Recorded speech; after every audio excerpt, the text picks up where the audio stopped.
Hello guys, welcome to another video.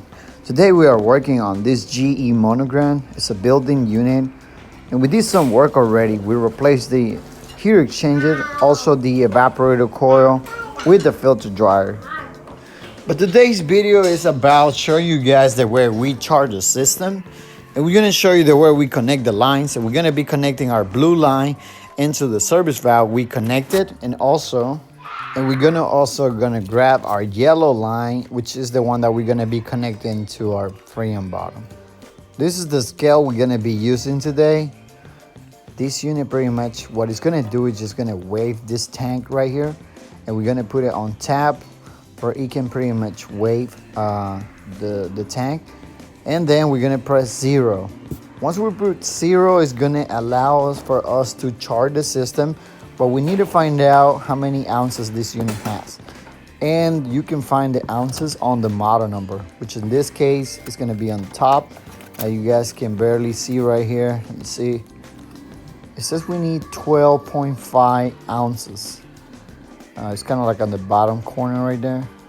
So pretty much what we're gonna be doing is just we're gonna be opening the gauges. And once we see that it's on 12, pretty much that's when we're gonna be stopping. So first of all, we're gonna bleed the lines for no air can go through, and then we're gonna reset this again, 0. Now we are ready for open the gauges, and we start going through. Okay, so like you guys can see right here, the unit is pretty much filling up with Freon, and this is a very easy way to charge the system, guys. I would say pretty much by using a scale valve, it will be the most accurate, the way you pretty much can charge the system into a unit. So I definitely recommend you to do this job with a scale valve. That way you can put exactly the ounces that you want, that the refrigerator needs, and you don't have to be messing up. So at this point, we already stopped the unit. We didn't stop it right at 1250, we stopped it at 12.3. But the line, pretty much, they always keep Freon in there. So what we're gonna be doing is just we're gonna be closing our tank, and pretty much the remaining that we have on the line, pretty much we're gonna let it go, and that's pretty much gonna complete the 12.5 that it requires.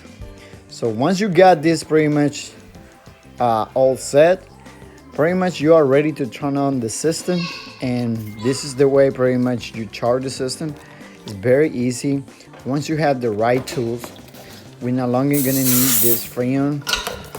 So we're gonna put it on the side now. And now pretty much you're all set.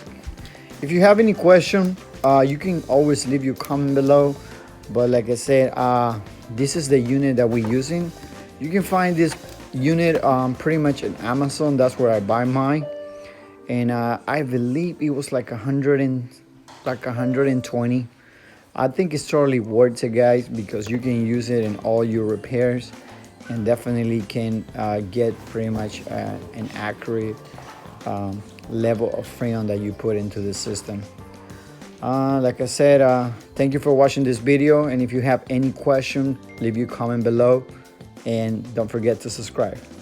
And that way we can be posting more videos, for we can help you guys to show you the way we do it.